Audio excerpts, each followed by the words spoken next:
dernier, nous avons abordé la question suivante, qu'est-ce qu'un chrétien? Comment savoir si j'ai la foi, si je suis moi-même un chrétien? Donc, nous avons pu apprendre que devenir chrétien signifiait commencer une vie nouvelle, avoir une relation avec Jésus. Et quand je sais que j'ai une relation avec quelqu'un, eh bien, je peux me dire chrétienne parce que j'ai cette relation avec Jésus. Nous sommes revenus sur la foi et la confiance. Donc, on a vu que tout le monde peut exercer la foi. La foi en Jésus n'est pas une foi aveugle. Elle se fonde sur 3 fondements. Elle se base sur 3 fondements. Et on l'a vu ensemble. Donc, la promesse de Dieu ou la parole de Dieu, l'œuvre de Jésus et le témoignage de l'Esprit Saint. Si vous vous souvenez, on a vu un verset qui était très très parlant pour nous. Dans Apocalypse chapitre 3 verset 20, on dit « Voici, je me tiens à la porte et je frappe. Si quelqu'un entend ma voix et ouvre la porte, j'entrerai chez lui pour dîner, moi près de lui et lui près de moi. » Donc Jésus se tient devant ta porte, qui représente ta vie. Si tu entends sa voix et que tu ouvres, alors il viendra et demeurera en toi. Bon alors ok, je veux bien essayer ça, mais qu'est-ce que je risque en fait dans ma vie à lui ouvrir cette porte? Eh bien, je vais vous proposer quelques pistes que nous propose Dieu et quel risque j'ai à le connaître. Dans Jérémie 29, 11, il nous dit « Car je connais les projets que j'ai formés sur vous, dit l'Éternel, projets de paix et non de malheur, afin de vous donner un avenir et de l'espérance. » Donc Dieu nous aime. Dans Éphésiens 2,10, il nous dit « Car nous sommes son ouvrage, ayant été créés en Jésus-Christ pour de bonnes œuvres que Dieu a préparées d'avance afin que nous les pratiquions. » Et en Timothée 2, 3, 4, « Cela est bon et agréable devant Dieu notre Sauveur, qui veut que tous les hommes soient sauvés et parviennent à la connaissance de la vérité. » Dieu a véritablement un plan pour moi, un plan pour vous. Dans Josué 1, verset 9, il nous dit encore « Fortifie-toi et prends courage, ne t'effraie point et ne t'épouvante point, car l'Éternel ton Dieu est avec toi dans tout ce que tu entreprendras. » Il ne nous abandonnera jamais, il ne nous abandonnera pas. C'est ce qu'il nous promet également. Et je vais vous laisser un dernier verset, dans Jean 4, verset 14, il nous dit encore « Mais celui qui boira de l'eau que je lui donnerai n'aura jamais soif, et l'eau que je lui donnerai deviendra en lui une source d'eau qui jaillira jusque dans la vie éternelle. » Et donc là, Dieu nous dit encore qu'il se réjouira de partager l'éternité avec nous. Voilà ce que je risque d'ouvrir cette porte. Donc ce matin, nous allons aborder un nouveau thème qui est prier pourquoi et comment. Donc ça va encore nous permettre d'échanger sur des choses assez intéressantes et qui vont nous faire réfléchir. Alors que le Seigneur ouvre notre esprit et nos cœurs pour que nous puissions entendre ce qu'il a à nous dire. Donc je vais laisser la parole à Pascal. Merci.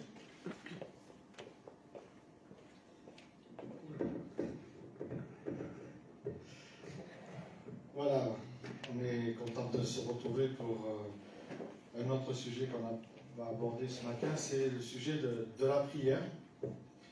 Donc on va passer une petite vidéo pour voir un peu comment les gens réagissent par rapport à cette question, qu'est-ce que pour vous la prière? Vous allez voir, on va mettre la vidéo là, dès que c'est prêt, eh bien on l'envoie.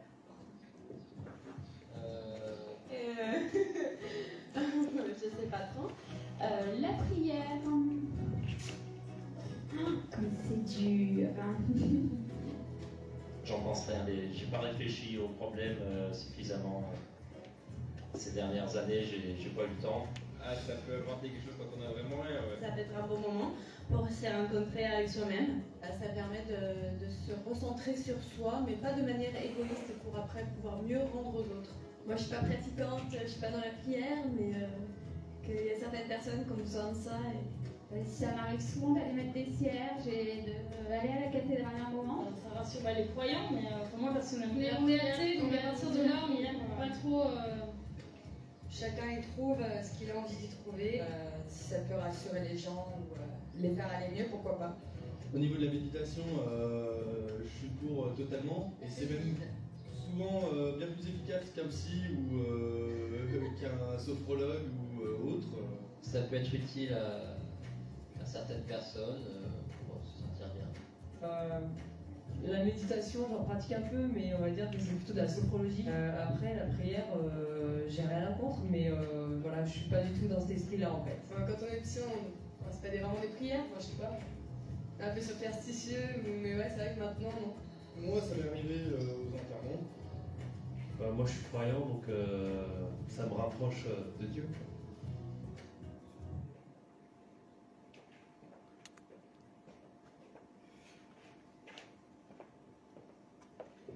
Voilà, on peut l'enlever là. Qu'est-ce que la prière? On voit que les uns et les autres répondent comme ils pensent. Hein. Donc, est-ce qu'au moins une fois, il nous est arrivé de prier dans notre vie? Je pense que chacun de nous, même avant de connaître Dieu, on a peut-être prié, c'est-à-dire parlé à Dieu. On dit que la prière, en tout cas pour les chrétiens, c'est la respiration de son âme. Hein. Elle est aussi une réaction universelle dans l'homme.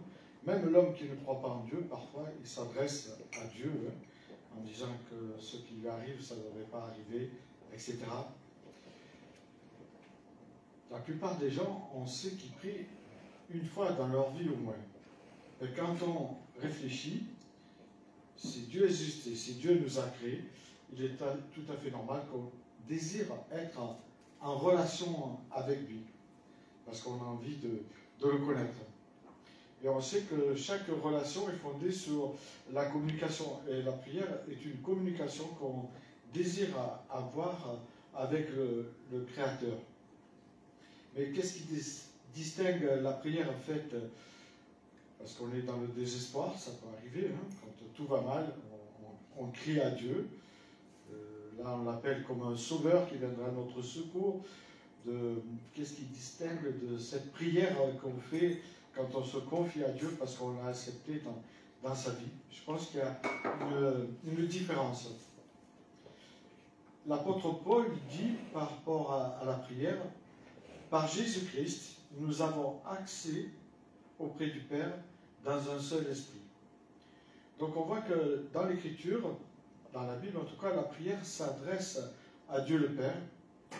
Elle s'adresse aussi à lui de façon personnelle, comme si on s'adressait à un ami.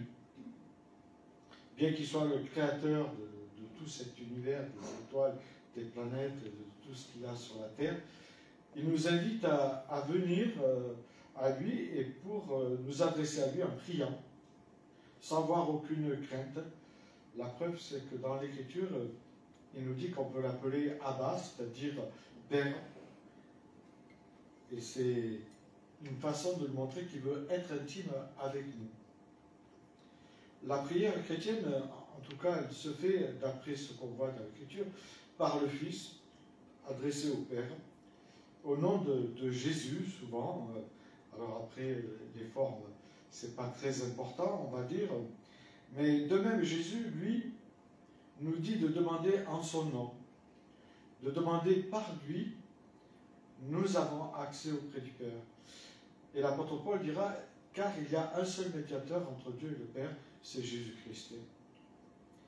Mais parce que Jésus est Dieu, nous pouvons aussi prier Jésus, lui qui nous a appelés, qui nous appelle dans l'Écriture, ses amis. Il nous donne son esprit, et cet esprit vit en nous. Et parfois, on peut être à court de mots, comme on voudrait dire à Dieu, et il nous est dit justement que si nous ne savons pas prier comme il faut, l'Esprit Saint vient à notre secours dans nos faiblesses. Alors, les évangiles parlent de nombreuses fois où Jésus se retire pour prier. Et on voit que le fait de se retirer pour prier, c'était un temps où il pouvait se retrouver avec Dieu le Père. C'est dans la prière que se développe une relation avec Dieu le Père, une relation avec le Christ. Et on sait que toute communication est indispensable pour qu'on puisse se connaître. Et si notre communication s'affaiblit, que ce soit dans un couple ou en amitié, etc., la relation peut s'étioler petit à petit. Cette prière, je l'ai dit, c'est la respiration de notre âme, en fait. Elle est une activité vivifiante, peut-être la plus importante de notre vie, car elle nous permet ce développement de relation avec Dieu. C'est la même raison pour laquelle vous avez été créés, être en relation avec Dieu et aussi avec tout ce qui lui appartient. Et comment communique-t-on? On le voit dans l'Écriture, c'est en priant. Jésus nous dit que notre prière peut porter du fruit. Ton Père voit ce que tu fais dans le secret. Il parle d'entrer aussi dans une chambre. C'est une image, il n'est pas obligé d'avoir une chambre ou un placard pour prier, mais un lieu où on peut être tranquille, seul.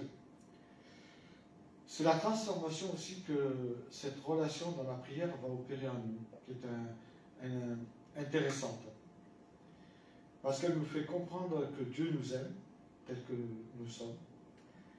Et j'y fais aussi en profondeur l'espérance d'un Dieu qui est compatissant, un Dieu qui ne se lasse pas de pardonner si l'on vient à lui dans un acte de repentance, un Dieu qui désire communiquer avec moi. Beaucoup de personnes, quand elles pensent à Dieu, imaginent un père que quand on désobéit, c'est comme le père fouettard, il nous tape dessus. Alors, c'est pas ce qu'on retrouve dans l'Écriture. Dieu, à chaque fois que nous tombons, il nous relève et il nous demande de repartir. D'autres délèguent ou sous-traitent leurs prières. Ça vous est jamais arrivé des gens qui vous disent, vous demandez à des gens de prier, vous dites, mais non, toi tu peux prier pour moi. Chacun peut prier. La prière, c'est des mots qu'on dit à Dieu, une demande qu'on fait. En fait, c'est une quête, c'est qu'est demandé en fait à Dieu qu'il intervienne dans votre vie. Il y en a qui passent ils pensent qu'il faut passer par le pasteur ou le prêtre pour prier pour eux, alors qu'on voit que dans l'Écriture, tout le monde peut prier, tout le monde peut s'adresser à Dieu, et heureusement. Mais qu'est-ce qu'on peut expérimenter dans la prière? On peut expérimenter la présence de Dieu. On peut être touché par Dieu, par sa présence, trouver aussi la joie et la paix, parce qu'on sait qu'on est écouté. Trouver aussi cette bienveillance qui se trouve dans la relation avec Dieu. Dieu connaît nos craintes, connaît nos anxiétés, connaît nos angoisses. Mais quand on prend la décision de se reposer sur lui, c'est-à-dire se décharger, alors on peut goûter vraiment sa paix. Jésus a dit, déchargez-vous sur moi de tous vos soucis en fait, et vous trouverez la paix. Ne vous inquiétez de rien, dira l'apôtre Paul, mais en toutes circonstances, demandez à Dieu dans la prière ce que vous avez besoin. La prière, c'est accueillir Dieu. C'est aussi demander à Dieu que notre cœur s'ouvre à lui. C'est aussi demander à Dieu pour nos projets, pour les épreuves qu'on peut avoir dans la vie. C'est lui demander d'être un guide pour nous. La prière, ce n'est pas aussi un monologue, comme parfois on peut l'entendre. C'est une communication, et la communication, ça va toujours dans les deux sens. Souvent, des idées nouvelles, des pensées inattendues viennent à notre esprit en priant. La prière, elle comble aussi la faim spirituelle du cœur humain. Par la prière, nous laissons du temps à Dieu pour travailler à nous, nous transformer, nous combler aussi. La prière est puissante parce qu'elle peut changer les situations. Alors, ce n'est pas notre forme de prière qui change les situations, c'est Dieu qui intervient au travers d'une prière que l'on est faite. Alors certains voient dans des prières une coïncidence. C'est le hasard, certainement. J'ai demandé ceci, c'est arrivé, c'est un hasard. Mais le hasard fait bien les choses. Et Dieu est toujours derrière ce hasard. Mais plus on prie, plus on va remarquer que Dieu répond en fait à nos prières. Alors on peut se poser la question, mais Dieu, est-ce qu'il exauce toujours les prières? Je ne sais pas si vous avez déjà prié et si vous avez toujours été exaucé dans vos prières. Enfin, moi, ce n'est pas le cas. Peut-être que je manque de foi. Mais en tout cas, dans l'Écriture, on voit que Dieu nous dit qu'il entend nos prières. C'est complètement différent. Exauce-t-il toujours ses demandes? Je ne suis pas certain. Cela a-t-il un sens de lui confier nos misères et nos désirs? Bien sûr que oui. La prière de demande, c'est Jésus a insisté que nous ayons confiance en lui pour lui demander. Il nous dit dans Marc 11, 24, c'est pourquoi je vous dis, quand vous priez, demandez quelque chose, croyez que vous l'avez reçu, et cela vous sera donné. Et puis il y a d'autres passages sur la prière qui nous disent, et voici quelle assurance nous avons devant Dieu, si nous demandons quelque chose, et là Jean il rajoute, qui est conforme à sa volonté, et puis il termine en disant, Dieu nous écoute. C'est assez intéressant de prendre tous les sujets sur la prière qu'il y a dans l'Écriture et de regarder un peu, plutôt que de prendre le verset de Marc 11, 24 en disant j'ai prié, Dieu a entendu, Dieu va réagir, il va accomplir ce que j'ai demandé. Et c'est vrai que Dieu n'exauce pas toujours les prières. Selon la Bible, il est question d'une prière faite avec foi. Est-ce que je prie avec foi suffisamment ardemment? C'est peut-être pour cela que Dieu ne répond pas à mes prières.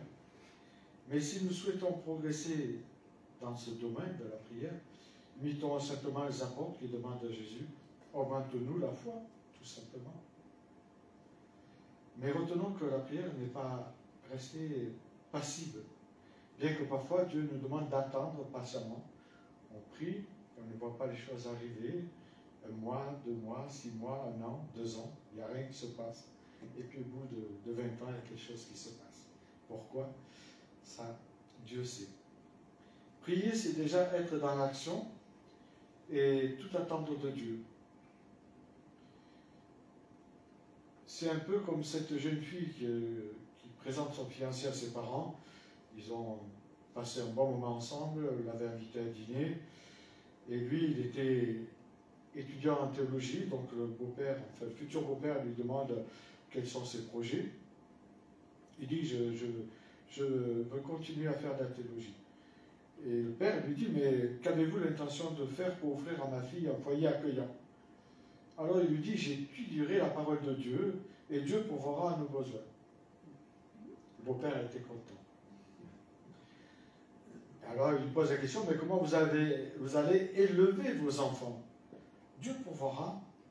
Un peu plus tard, la mère de la jeune fille demande à son mari, alors comment cela s'est-il passé?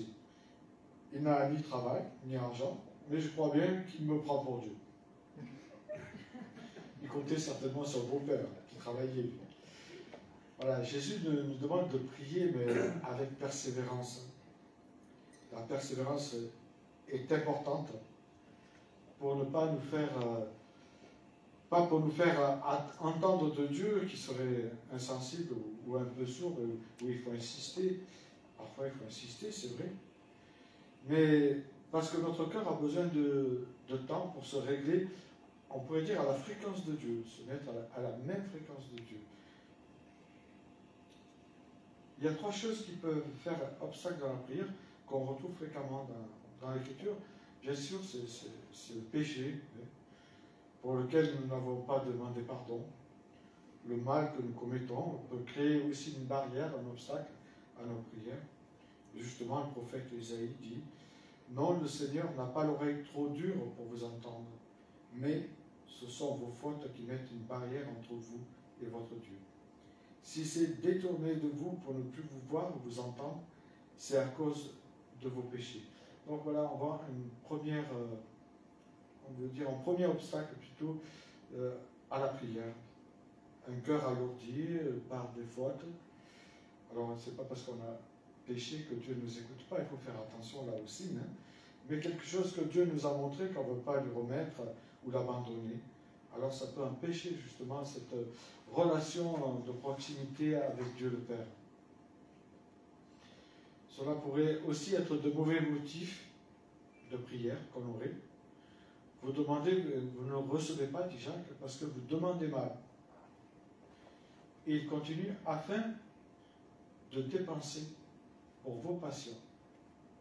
La prière pour obtenir quelque chose, je ne sais pas, une belle maison, etc., ou quelque chose qui n'a pas lieu d'être. En tout cas, mais on peut demander une maison à Dieu, mais après, il faut faire attention. Il ne faudrait pas lui demander une Ferrari 380. Je ne pense pas que Dieu entende ces prières-là, bien que peut-être. Il peut arriver aussi de demander des choses qui ne sont pas bonnes pour nous. Et parfois, on va comprendre avec le temps, plus tard, que cette prière qu'on avait faite à Dieu n'avait pas lieu d'être. Et c'est pour cela que Dieu ne l'a pas exaucée. Il y a une dame qui dit cela, Dieu n'a pas répondu à ma prière, autrement je me serais trompé de mari et plus d'une fois. Et heureusement que Dieu n'est pas brusque, vous savez, un brusque tout puissant, on a comme Dieu le voit, ce film, où il répond oui à toutes les prières. La prière, elle demande aussi du discernement pour nous faire taire peut-être aussi toutes nos envies, toutes nos passions qu'on aurait au fond de nous qui n'ont pas lieu d'être parfois. Au contraire, Dieu nous donnera ce qu'il y a de meilleur pour nous. L'Écriture nous le dit. Même si parfois on ne comprend pas tout de suite, je crois que Dieu veut nous donner le meilleur. Parce qu'il nous aime, on est ses enfants, on est précieux à ses yeux. Mais ça peut prendre du temps aussi. Parfois, on ne comprendra peut-être pas dans cette vie pourquoi Dieu semble ne pas répondre. Moi, j'ai connu une dame qui priait pour que son mari se convertisse. Il avait 90 ans, il n'était pas encore converti. Elle est décédée à 87. L'année d'après, il s'est converti. Dieu a répondu à sa prière, mais un peu tard. En tout cas, je pense que Dieu savait qu'il fallait répondre à ce moment-là. Il est souverain, il est notre roi, on pourrait dire, donc il sait ce que nous avons besoin. Dieu, le plus important dans la prière, ce n'est pas la manière ou la réponse, mais bien être et se trouver dans la présence de Dieu. Ça, c'est une des convictions de la prière. Et puis on peut se poser la question, mais comment prier, quand, où et comment et pourquoi? Sachez que vous pouvez prier à n'importe quel moment, n'importe quel endroit. Bien sûr, on peut avoir, comme dans War Room, une pièce pour prier. Rien ne nous l'interdit, au contraire, c'est pour être tranquille. Mais on peut prier dans la rue, dans le métro. Faites attention de ne pas prier à voix haute dans le métro, parce que ça peut paraître bizarre si on prie à voix haute dans le métro. Les regards peuvent nous prendre pour quelqu'un d'allumé, quoi. Mais on peut prier tout le temps dans notre cœur. Il y a des prières qui peuvent être longues, des prières qui peuvent être moins longues. Il y a la prière aussi de Daniel, cette prière flash qu'il fait quand il va rencontrer le roi, vous savez, intérieurement. Il y a toutes sortes de prières, toutes sortes d'endroits. On retrouve dans la Bible les uns et les autres qui prient. Mais on peut prier en mettant un temps à part. Je pense que ça, c'est important. Jésus a parlé de rentrer dans sa chambre et de prier. C'est une belle image. Pour se mettre justement dans sa présence, pour être à son écoute. Et je reconnais que Dieu est présent et qu'il nous aime quand je suis en prière. Et que je me remets entre ses mains en prenant ce temps nécessaire. Alors ça peut être 5 minutes, 10 minutes, plus, ça regarde chacun. Mais c'est important je pourrais dire, c'est un peu comme un exercice au départ, la prière. Et c'est important d'avoir ce temps. Alors ça peut être 3 minutes au début, ou avant de partir au travail, ou avant de faire quelque chose. Une prière courte même au début. Et puis ensuite, être dans cette prière où on peut dans la présence de Dieu, donc il faut prendre un peu de temps. Donc ce temps, vous l'aurez à mesure que vous cheminerez avec Dieu. Parfois, on peut avoir l'impression que Dieu ne nous écoute pas. Un peu comme cet homme à genoux dans une église qui vide son cœur devant Dieu. Au bout d'un moment, il lui dit, mais pourquoi quand on est là tous les deux, je suis toujours le seul à parler? Et Dieu lui répond, peut-être parce que de nous deux, je suis le seul qui écoute. Donc la prière, ça aussi demande une écoute, être à l'écoute de Dieu pour savoir ce qu'il veut nous dire au travers peut-être d'un songe, d'un rêve ou d'une parole qui vient dans notre cœur. Hein. Mais je pense que c'est important de faire silence quand on prie, de se poser. Et pour nous aider à prier, il y a certaines méthodes qui sont simples. C'est d'abord prendre un temps de silence et puis après remercier Dieu. On peut remercier Dieu pour toutes choses. Et là, on va prendre le brunch, là, ce repas, donc on peut remercier Dieu pour le repas. On peut aussi, dans notre prière, penser à demander pardon. C'est important de se décharger de quelque chose qui nous pèserait sur le cœur. Et puis, la prière, c'est aussi, s'il te plaît, c'est demander à Dieu ce que nous avons besoin. Prendre aussi un temps, à la fin de la prière, un temps de silence, c'est important, d'être silencieux devant Dieu. Je sais que l'homme n'aime pas le silence, on doit toujours combler le silence, hein, parce que le vide nous fait peur, mais c'est important de prendre du silence devant Dieu, savoir ce qu'il veut nous dire. C'est quelque chose qui est, je crois, primordial dans notre vie. C'est important aussi de prier avec d'autres personnes. Prier les uns pour les autres. Confesser vos péchés les uns avec les autres, dit Jacques. Donc, parfois, on a besoin du soutien d'un frère, d'une sœur, pour prier. Maintenant, pour ceux qui se sentent de tenter l'expérience, je vous invite à prier avec moi, mais aussi à prendre, tout à l'heure, on prendra un temps pour prier à nos tables. On peut échanger des sujets de prière que nous avons les uns les autres et avoir un temps de prière, court ou long, comme on aura la liberté en tout cas de prendre ce temps qui nous permet de mieux nous connaître, mais aussi de mieux exposer nos requêtes à Dieu et les requêtes des uns des autres. Voilà, je vous invite à prier, je vais prier, puis vous pouvez prier vous aussi dans votre cœur. Donc, priez notre Seigneur.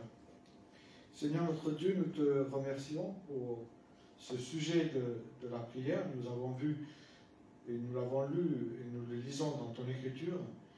Tu as été régulièrement en relation avec le Père au travers de prières. Tu as demandé même à tes disciples de s'associer à toi dans la prière dans ce jardin de Gethsémane avant justement d'être mis en croix. Et tu as été abandonné, mais tu n'as pas été abandonné du Père.